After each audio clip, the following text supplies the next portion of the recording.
ಕನ್ನಡ ಒತ್ತಕ್ಷರ ಪದಗಳನ್ನು ಓದುವುದು ಮತ್ತು ಬರೆಯುವುದು. ಎಲ್ಲರಿಗೂ ನಮಸ್ಕಾರ. ಹಿಂದಿನ ವಿಡಿಯೋದಲ್ಲಿ ನಾವು 50 ಕಠಿಣ ಪದಗಳನ್ನು ಬರೆದಿದ್ವಿ. ಇವತ್ತು ಮತ್ತಷ್ಟು ಪದಗಳನ್ನು ಬರೆಯೋಣ.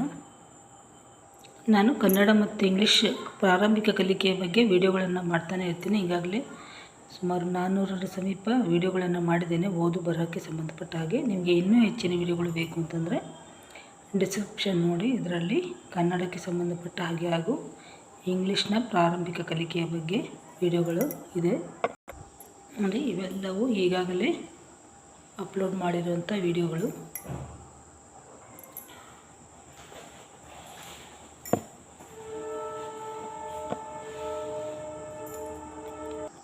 ಆಸಕ್ತಿ ಇರುವವರು ನೋಡಿ. ಇವತ್ತು ಮತ್ತಷ್ಟು ಪದಗಳನ್ನು ಓದಿಯೋಣ, ನಂತರ ಬರೆಯೋಣ. ಯಾಕೆ ಅಂತಂದರೆ ಕೆಲವು ಮಕ್ಕಳಿಗೆ ಒಂದೇ ಸಲ ನಾವು ಡಿಕ್ಟೇಷನ್ ಕೊಡಲಿಕ್ಕೆ ಶುರು ಮಾಡಿದ್ರೆ ಉಕ್ತಲೇಖನ ಬರೆಸಲಿಕ್ಕೆ ಅವರು ಕಷ್ಟಪಡ್ತಾರೆ. ಆದ್ದರಿಂದ ಒಂದು ಸಲ ಅವ್ರಿಗೆ ನಾವು ಯಾವ ಪದಗಳನ್ನು ಉಕ್ತಲೇಖನವನ್ನಾಗಿ ಕೊಡ್ತೀವಿ ಅವುಗಳನ್ನು ಒಂದು ಸಲ ಓದಲಿಕ್ಕೆ ಅವ್ರಿಗೆ ಅವಕಾಶ ಮಾಡಿಕೊಟ್ರೆ ಮತ್ತು ಸ್ವಲ್ಪ ಸರಿಯಾಗಿ ಬರ್ತಾರೆ, ಹೆಚ್ಚು ತಪ್ಪುಗಳನ್ನು ಮಾಡೋದಿಲ್ಲ. ಆದ್ದರಿಂದ ಒಂದು ಸಲ ಓದಿಬಿಡೋಣ ನೋಡಿ. ಶ್ರೀಮುಖ, ಶ್ರೀಮುಖ. ಲಕ್ಷಣ, ಲಕ್ಷಣ. ಮೀಹ, ಮೀಹ ಅಂದರೆ ಸ್ನಾನ. ಸಾಗೆ ನವತ್ತು ಸ್ನಾನ. ಇಲ್ಲಿ ಮನಸ್ಸು, ಮನಸ್ಸು. ಸೂಗೆ ಸಾವತ್ತು ಮನಸ್ಸು. ವಗೆ ಯಾವತ್ತು ವ್ಯ, ಕೀಗೆ ತಾವತ್ತು ತಿ, ತಾಗೆ ವಾವತ್ತು ವ್ಯಕ್ತಿತ್ವ. ಪೈತ್ಯ, ಪೈತ್ಯ. ತಿಕ್ಕಲು, ತಿಕ್ಕಲು ಕಾಗೆ ಕಾವತ್ತು. ಹುಚ್ಚಾಟಿಕೆ, ಹು ಚಾಗೆ ಚವತ್ತು ಹುಚ್ಚಾಟಿಕೆ. ಕ್ಷುದ್ರ, ಕ್ಷುದ್ರ. ಕೀಳು, ಕೀಳು. ಜಾಡ್ಯ, ಜಾಡಗೆ ಯಾವತ್ತು ಜಾಡ್ಯ.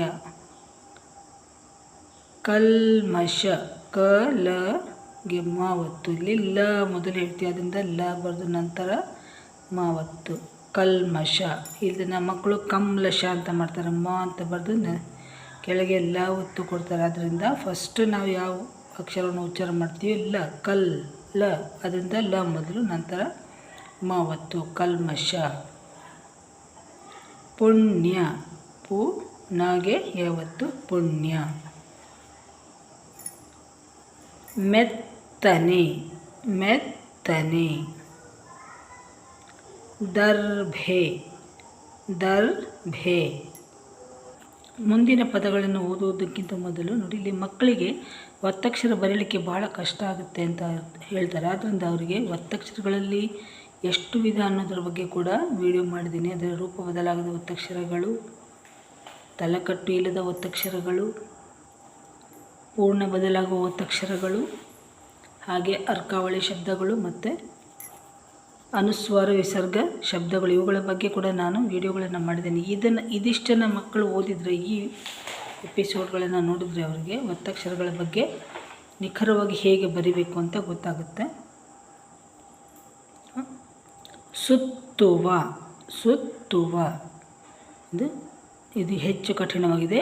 ವಸ್ತ್ರ, ಹೀಗೆ ಸ ಮೊದಲು ಹೇಳ್ತದೆ. ವಸ್, ಸ, ತ, ರ, ವಸ್ತ್ರ. ಇದು ಅಂತಃಪುರದ, ಅಂತಃಪುರದ. ಇದು ವಿಸರ್ಗ. ಅಂತಃಪುರದ. ಅಹ ಅಂತ ಹೇಳ್ತೀವಲ್ಲ, ಇಲ್ಲಿ ತಹ ಬಂದಿದೆ. ಅಂತಃಪುರ. ಇದು ನಲ್ನುಡಿ. ಲ ನಾವತ್ತು. ಇಲ್ಲಿ ಕೊನೆಯಲ್ಲಿ ಉ ಉಚ್ಚಾರ, ಲಾಸ್ಟ್ಗೆ ಉ ಬರ್ತಾ, ಅದರಿಂದ ಕೊಂಬು. ನಲ್ನುಡಿ. ಒಳ್ಳೆಯ, ಅಳೆಗೆ ಲಾವತ್ತು ಒಳ್ಳೆಯ. ಗ ದಗೆ ದಾವತ್ತು ಗದ್ದಲ. ಶ್ರೇಷ್ಠ, ಶೇಗೆ ರವತ್ತು ಶ್ರೇ, ಶೋಗೆ ಠಾವತ್ತು ಶ್ರೇಷ್ಠ. ಪವಿತ್ರ, ಇದು ತಗೆ ರವತ್ತು ಪವಿತ್ರ. ರ ಒತ್ತಕ್ಷರಗಳಲ್ಲಿ ಕೂಡ ಎರಡು ಬಗೆ. ರ ಒತ್ತು ಕೊಡುವ ಒಂದು, ಮತ್ತೊಂದು ಅರ್ಕ ಒತ್ತು. ಅದರ ಬಗ್ಗೆ ಕೂಡ ವಿಡಿಯೋಗಳಿದೆ, ಆಸಕ್ತಿ ಇರೋರು ನೋಡಿ. ಈಗ ಓದಿದ ಪದಗಳನ್ನು ಬರೆಯುವುದಕ್ಕೆ ಪ್ರಯತ್ನಿಸೋಣ. ಮೊದಲನೇ ಪದ ಹೇಳಿದ್ವಿ ಶ್ರೀಮುಖ ಅಂತ ಹೇಳಿದ್ವಿ. ಇಲ್ಲಿ ಶಿ ಗೆರಾವತ್ತು ದೀರ್ಘ ಶ್ರೀ ಮು ಶ್ರೀಮುಖ. ಇಲ್ಲಿ ಮಾಗೆ ಮತ್ತೊಂದು ಕೊಂಬು ಶ್ರೀಮುಖ ಈ ಥರ ಬರಬೇಕು. ಇದು ಕೆಲವರು ಬರೀ ಇದನ್ನು ಕೊಡೋದೇ ಇಲ್ಲ, ಮಾ ಅಷ್ಟೇ ಬರ್ತಾರೆ. ಇದು ಶ್ರೀಮುಖ. ಸ್ನಾನ ಸ್ನಾ ಸ ಮೊದಲು ಸ ನ ಒತ್ತು ಏನು ಕೊಡ್ತಾ ಇದ್ದೀವಿ ಸ್ನಾನ ನಾವತ್ತು. ನಂತರ ಮನಸ್ಸು ಮ ನ ಸು ಅಂತ ಹೇಳಿದವ ಸಾಗೆ ಸವತ್ತು ಕೊಂಬು ಸು ಮನಸ್ಸು.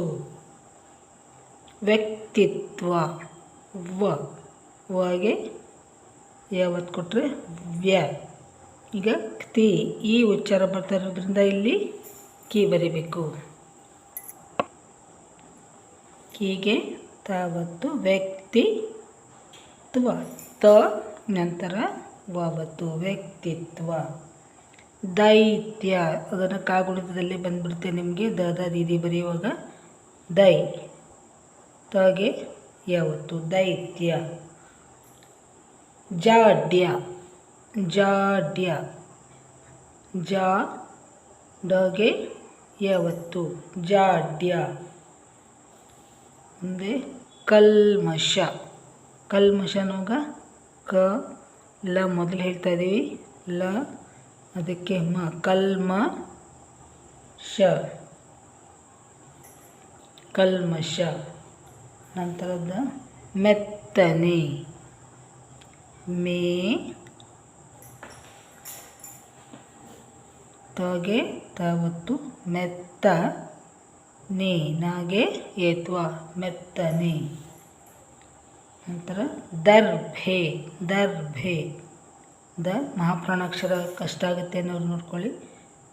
ಭೇ ಇದಕ್ಕೆ ಅರ್ಕಾವತ್ತು ದರ್ಭೆ. ನಂತರ ಸುತ್ತುವ ಸುತ್ತುವ ಸು ತು ಗೆ ತಾವತ್ತು ಸುತ್ತುವ ಸುತ್ತುವ. ನಂತರ ವಸ್ತ್ರ ಏನು ಹೇಳ್ತಾ ಇದ್ದೀವಿ ಮೊದಲು ವ ನಂತರ ಸ ಉಚ್ಚಾರ ಬರುತ್ತೆ ಹೊಸ ಅದಕ್ಕೆ ತಾವತ್ತು ವಸ್ತ ಅದಕ್ಕೆ ಮತ್ತೆ ರ ಒತ್ತು ಏನಾಯಿತು ವಸ್ತ್ರ. ಮುಂದಿನ ಪದ ನಲ್ನುಡಿ ನಲ್ನುಡಿ ನ ನೋಡಿಗೆ ನಲ್ನುಡಿ ಅನ್ನೋವಾಗ ಲ ಮೊದಲು ಉಚ್ಚಾರ ಬರ್ತಾ ಇದೆ. ಅದರ ನಂತರ ನಲ್ನ ನಾವತ್ತು ಇಲ್ಲಿ ಕೊನೆಯಲ್ಲಿ ಊ ಉಚ್ಚಾರ ನಲ್ನು ಊ ಅದರಿಂದ ಕೊಂಬು ಕೊಡಬೇಕು. ನಲ್ನು ಡಿ ನಲ್ನುಡಿ ಲೂ ಬರೆದು ನಾವತ್ತು ಕೊಡಬೇಕು ನಲ್ನುಡಿ.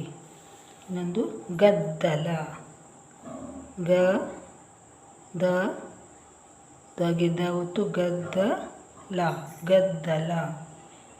ಇನ್ನೊಂದು ಶ್ರೇಷ್ಠ ಶೇಗೆ ರಾವತ್ ಕೊಟ್ಟರೆ ಶ್ರೇ ಅಂತ ಮಾಡಬೇಕಾದ್ರೆ ದೀರ್ಘ ಕೊಡಬೇಕು ಶ್ರೇ. ಈಗ ಶ್ರೇಷ ಅದಕ್ಕೆ ಠ ಒತ್ತು ಶ್ರೇಷ್ಠ. ನಂತರ ಪವಿತ್ರ ಪ ವಿ ಇಲ್ಲಿ ಅರ್ಕಾವತ್ತು ಬರಲ್ಲ ರವತ್ತು ಬರುತ್ತೆ. ಒಟ್ಟಿಗೆ ಉಚ್ಚಾರ ಮಾಡ್ತಾ ಇರುವಾಗ ರವತ್ತು ಅಂತ ಹೇಳ್ಕೊಟ್ಟಿದ್ದೀನಿ ಹಿಂದಿನ ವಿಡಿಯೋಗಳಲ್ಲಿ. ಇಲ್ಲಿ ಪವಿತ್ರ. ಇನ್ನೊಂದು ಪುಣ್ಯ ಪೂ ನಾಗೆ ಯಾವತ್ತು ಪುಣ್ಯ. ಇವತ್ತಿಗೆ ಇಷ್ಟು ಸಾಕು. ಮುಂದಿನ ವಿಡಿಯೋದಲ್ಲಿ ಮತ್ತಷ್ಟು ಪದಗಳನ್ನು ಬರೆಯೋಣ. ನಿಮಗೆ ಇದೇ ರೀತಿಯ ವಿಡಿಯೋಗಳು ಇನ್ನೂ ಹೆಚ್ಚು ಬೇಕು ಅಂತಂದರೆ ಸಬ್ಸ್ಕ್ರೈಬ್ ಮಾಡಿದ ಮೇಲೆ ಬೆಲ್ ಐಕನ್ ಕ್ಲಿಕ್ ಮಾಡಿ ನಿಮಗೆ ನೋಟಿಫಿಕೇಷನ್ಸ್ ಬರುತ್ತೆ. ಎಲ್ಲರಿಗೂ ಧನ್ಯವಾದಗಳು. ನಮಸ್ಕಾರ.